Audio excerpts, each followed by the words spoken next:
Welcome, friends, to another Wolff Responds. I call this one Iran, a likely losing war. Or, if you like, another war likely lost.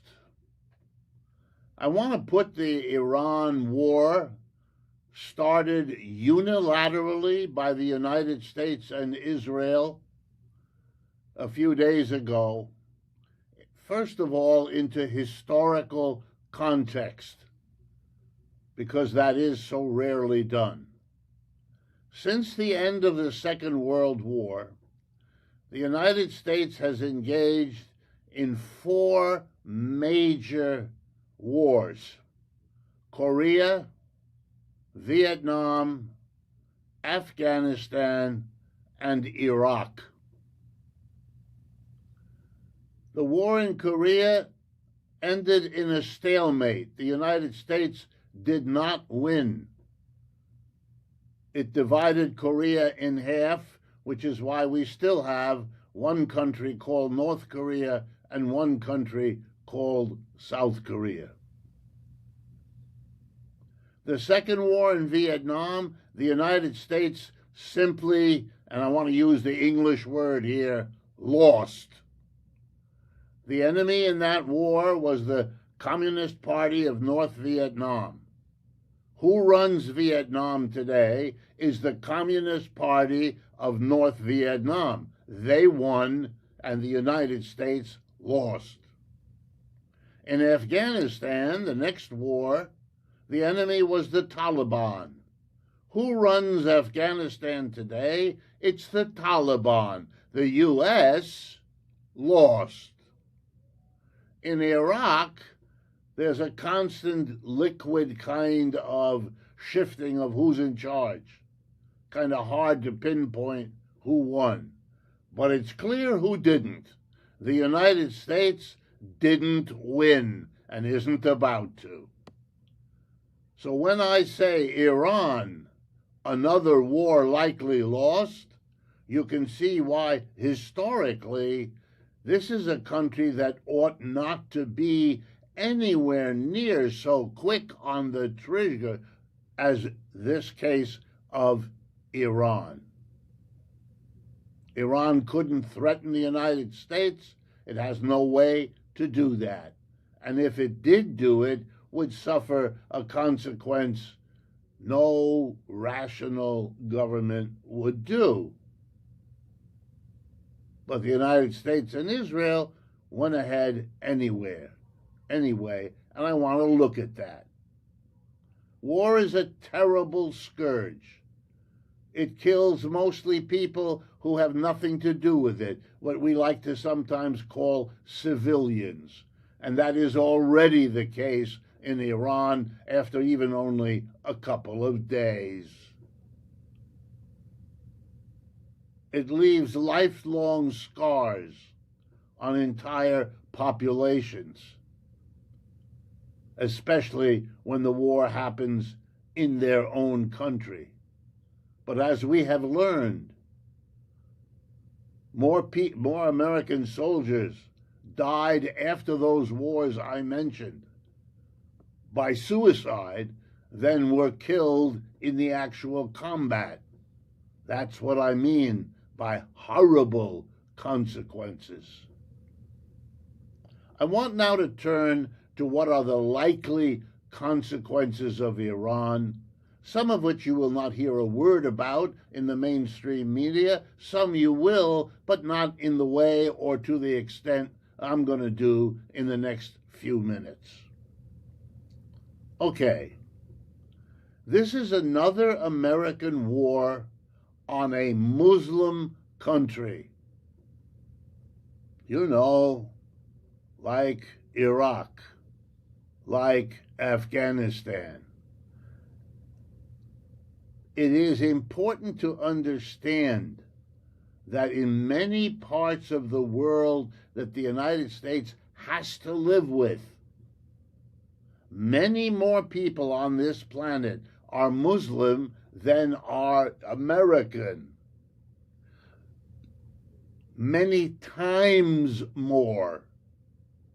It is therefore risky to keep killing Muslims. The 4 countries I mentioned, Korea, Vietnam, Afghanistan, and Iraq, would be listed among the 10 poorest countries on the face of the earth, both at the time of their wars with the United States and today still. Maybe not true for Vietnam, which has come back with quite a stunning economic growth record. But the United States was always the most militarily powerful country in the world, and it could not win against 4 of the poorest countries in the world who had a small or non-existent Army, Navy, and Air Force, mostly non-existent. Think about that, please. Wars are mostly about the domestic problems of the countries that go to war. Typically, the leaders who get us into wars, or to get anybody into wars, are trying by a war with another country to overcome their own domestic difficulties. That's why you can't trust most of what governments say. That's why a famous journalist, and I wish I knew exactly who it was, maybe one of you can enlighten me, but a famous journalist a few years back wrote that fantastic line, and I quote, "The first casualty in every war is the truth. The 2 sides tell lies. They enhance their victories and they hide their defeats. The U.S.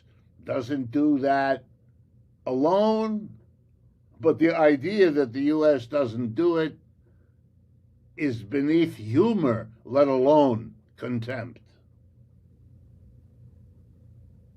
What would be the domestic problems that Mr. Trump is trying to cope with by making a war on Iran? And let's make no mistake, Israel doesn't decide.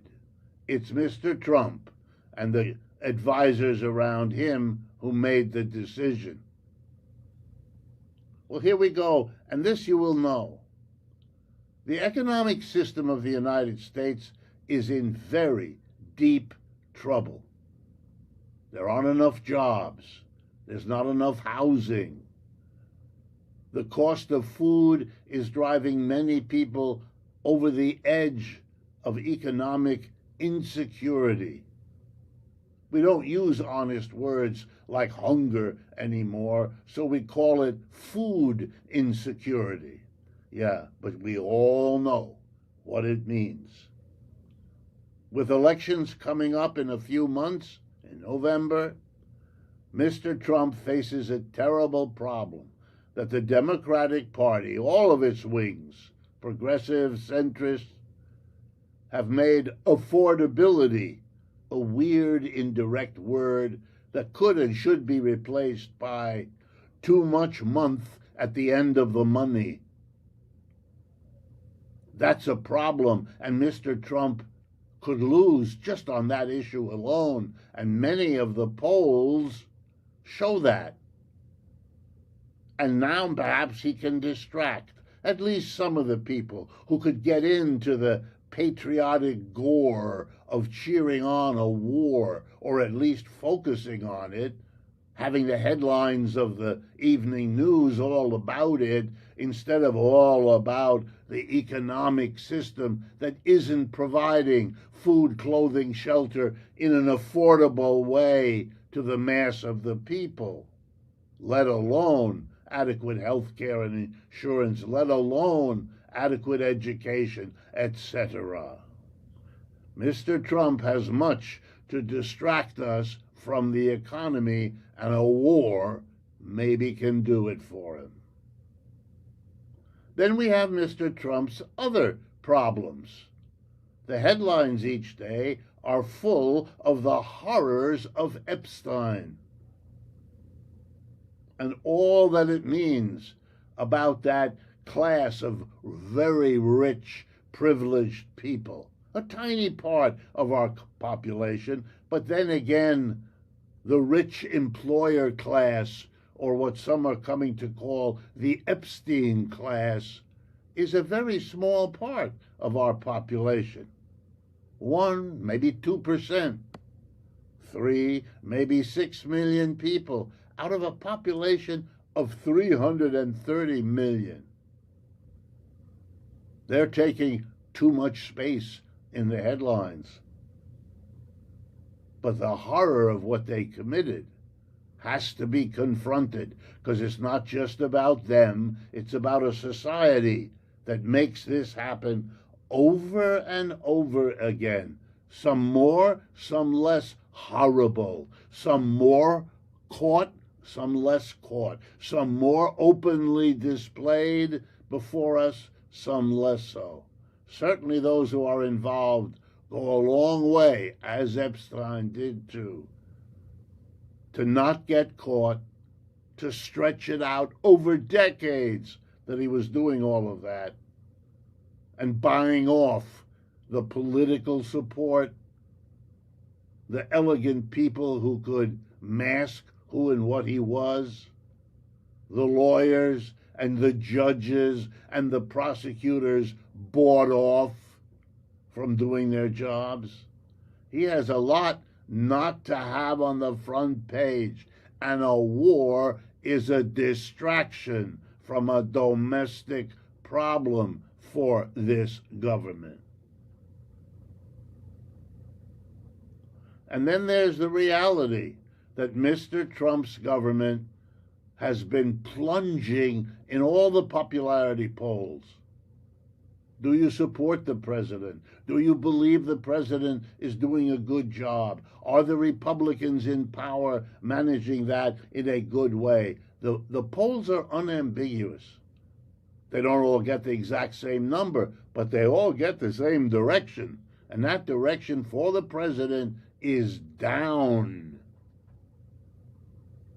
That's even part of why the Supreme Court, his party dominates it 6-3, saw 3 of the 6 usual conservatives abandon Mr. Trump on his single most important economic program, the tariffs, declaring them and his action in imposing them unconstitutional. Mr. Trump doesn't want us to think a lot about that. That's why he was up the next day talking about new tariffs, as if he could undo what the Supreme Court had just done. He cannot. And that will become clearer as we get down the road. And all of this, Iran, is a distraction. Let me close by now telling you about the consequences of the Iran war that are, strictly speaking, economic, and will touch every one of you one way or another.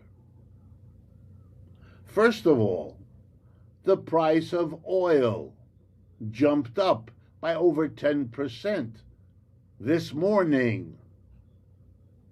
Wow. And it may continue in future mornings. But even if it just rose 10% in a morning, wow.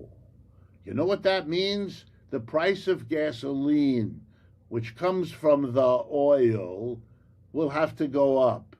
Why? Because the refineries, the big oil companies, they don't want to have to eat the cost of rising oil that they buy to make it into gasoline. They'll pass the price on to you and to me. And you know, the price of oil and gas is raised by the refineries as we get into the summer driving season anyway. It's a profit maximizing tool that they use at our expense, but we're supposed to pretend that doesn't happen. It's just a coincidence what the price of gasoline does every summer. But now we'll have an extra one. They'll have to raise the price not only to make their profit goals, but now to compensate for the rising price of oil. That's a consequence of the Iran attack by the United States and Israel. Here's another one. Natural gas. In much of the world, energy is provided not by oil, but by a different resource. Natural gas brought up from under the surface of the planet and then compressed and cooled so it can become a liquid form of that gas. It's called liquefied natural gas, or LNG. The price of that over the last couple of days has gone up, get ready folks, by 30 to 35% around the world. Why? Because it turns out that a lot of that gas, that LNG form of it, passes through the Straits of Hormuz, which are an area that the Iranians can make unpassable for ships. You know, the way the Houthis have been doing for 2 or 3 years already, and the Iranians are better at it, better equipped, much more numerous, much stronger. Natural gas going up 30 to 35% will have the following consequence. It will make the cost of natural gas everywhere, including in the United States, where large parts of our country heat their homes with it, run their factories with it, produce electricity with it. All of that will become more expensive. But you know who suffers the most? Europe. They depend utterly, and they've been terribly impacted economically. Germany is in the middle of a recession, and Germany was the powerhouse economy of all of Europe. All of Europe is growing much slower than the United States, which means even more slow relative to China and India, who outgrow Europe and outgrow the United States almost by equal measure. But the United States is ahead of Europe. It's one of the things you hear Mr. Trump say, because he can't say much about the troubled economy of the United States. He has to go about cherry-picking his statistics in an extraordinary way. But Europe has no escape. One of the reasons Europe is in such trouble is they decided that they would, the Europeans now, punish Russia for invading Ukraine by refusing to buy Russian oil and gas. That meant all the European users of oil and gas had to buy it and find it from somewhere else, usually much further away than Russia, which is part of Europe. And so the price of energy went up, and therefore the price of everything else in Europe went up, and therefore the rest of the world, including Europeans, stopped buying the European product because the price had been raised too high. And now the U.S. war in Iran is going to make the cost of energy in Europe even higher than its already crippling level had been because of the Ukraine war. Europe is in a long-term decline. The United States is at the beginning They lost their empires a century before we now are losing ours. They don't have wiggle room. They don't have the ability to go with this new punch in the gut.